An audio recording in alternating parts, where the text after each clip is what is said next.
আসসালামু আলাইকুম। আশা করছি আপনারা সবাই অনেক ভালো আছেন, আমরা ভালো আছি। আর আগামীকালকে বাংলাদেশে ঈদুল আজহা, এর জন্য সবাইকে জানাচ্ছি ঈদ মোবারক।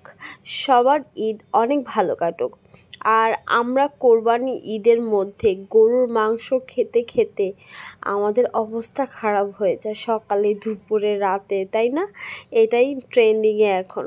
যাই হোক, এত বেশি কথা বলবো না, এখন চলেন ঈদের দিন সকালে ডেজার্ট হিসেবে আমরা কি খাবো। ঈদের দিন সকালে ডেজার্ট হিসেবে আমরা খেতে পারি ক্রিমি ব্রেড মালাই রোল।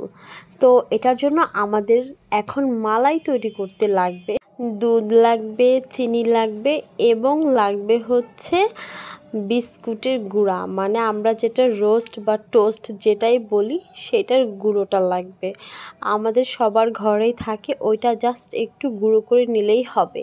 তো এখন হচ্ছে প্যানের মধ্যে আমরা দুধগুলো দিয়ে দিব, আর দুধগুলো হচ্ছে ভালো মতো বলক আসার পর আমরা এটার মধ্যে দিয়ে দিব হচ্ছে গুঁড়ো করে রাখা আমাদের সেই বিস্কুটের গুঁড়োটা হচ্ছে এখন এটার মধ্যে আমরা দিয়ে দিব। কিন্তু তার আগে দুধটা ভালো মতো জাল করে নিতে হবে। এখন হচ্ছে আপনারা দেখতেই পাচ্ছেন আমরা বিস্কুটের গুঁড়োগুলো হচ্ছে দুধের মধ্যে দিয়ে দিলাম। এখন এটাকে খুব ভালোভাবে নাড়াচাড়া করতে হবে এবং এটাকে একদম শুকনো শুকনো করে ফেলতে হবে, মানে এটার মধ্যে কোনো পানি থাকা যাবে না। আর এখন দিয়ে দিল হচ্ছে একটু পরিমাণের চিনি। চিনিটা হচ্ছে যার যার স্বাদ অনুযায়ী দিবেন। আমরা একটু চিনিটা কম খাই, যার কারণে একদমই কম চিনি দিয়েছি, কারণ অলরেডি বিস্কুটের মধ্যে আমাদের মিষ্টি থাকবে, যার কারণে আমরা মিষ্টিটা এত পরিমাণের দিইনি, অল্প একটু দিয়েছি। দেখতেই পাচ্ছেন আমাদের যে মালাইটা সেটা হচ্ছে অলমোস্ট হয়ে গিয়েছে। ঠিক এইরকম হবে যখন আপনারা বানাবেন, এরকম যখন হবে তখন ভাববেন যে আপনাদের মালাইটা হয়ে গিয়েছে। এখন হচ্ছে আমরা এইটাকে হচ্ছে একটা পাত্রে তুলে রাখবো। এখন দেখতেই পাচ্ছেন আমি ভালোভাবে দেখিয়ে দিচ্ছি আপনাদের কীরকম হবে।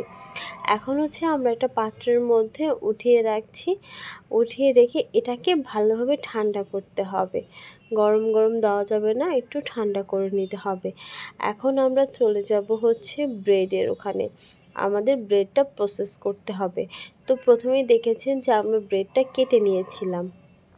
এখন হচ্ছে আমরা ব্রেডটাকে ব্যালন এবং ফ্রি দিয়ে আমরা এটাকে ভালোভাবে বেলে নিব।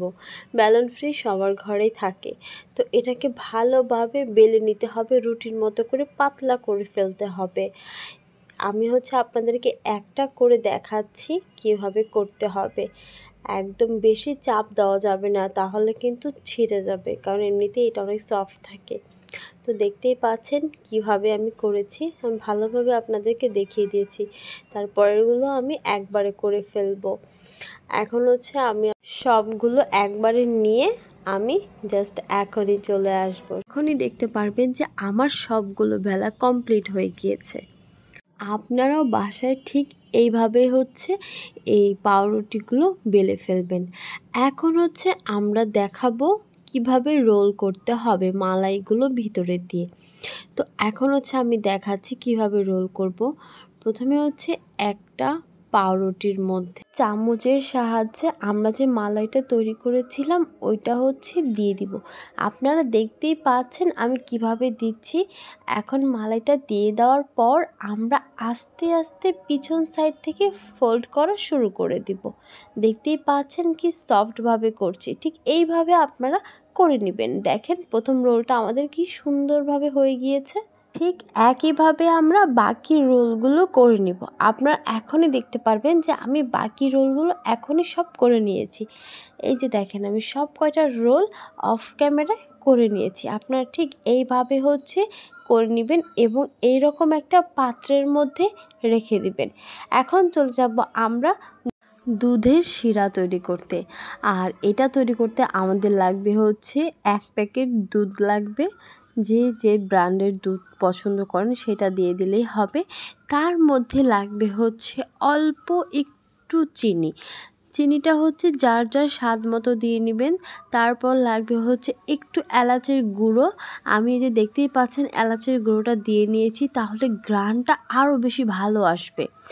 আর এখন হচ্ছে আমাদের অনবরত নাড়তে হবে। আমাদের দুধটা নাড়া হয়ে গেলে, দুধটা যখন বলক চলে আসবে ঠিক ওই মুহূর্তে হচ্ছে আমরা মালাই রোলগুলোর উপরে এই দুধের শিরাটা ঢেলে দিব। আর এটার উপরে এখন আমরা ডেকোরেশন করার জন্য উপর দিয়ে কিছু বাদামও আপনারা দিতে পারেন, বা বাদাম না দিলে কেউ কিশমিশ চাইলে কিশমিশ দিতে পারেন। আমরা হচ্ছে কিশমিশ দিয়েছি, আমাদের কিশমিশ খেতে বেশি ভালো লাগে। আর এই ডেজার্টটা যদি আপনারা ফ্রিজে রেখে ঠান্ডা করে খেতে পারেন তাহলে পুরাই হচ্ছে রসমালাইয়ের মতো লাগবে, এত বেশি মজা লাগবে। তো এই ভিডিওটা যদি ভালো লাগে থাকে তাহলে অবশ্যই আমাদের পেজে একটা লাইক, কমেন্ট এবং শেয়ার করে দিবেন। আর কেমন হয়েছে ডেজার্টটা জানাবেন। তো সবাই ভালো থাকবেন, সুস্থ থাকবেন। আসসালামু আলাইকুম, আল্লাহ হাফেজ, টাটা।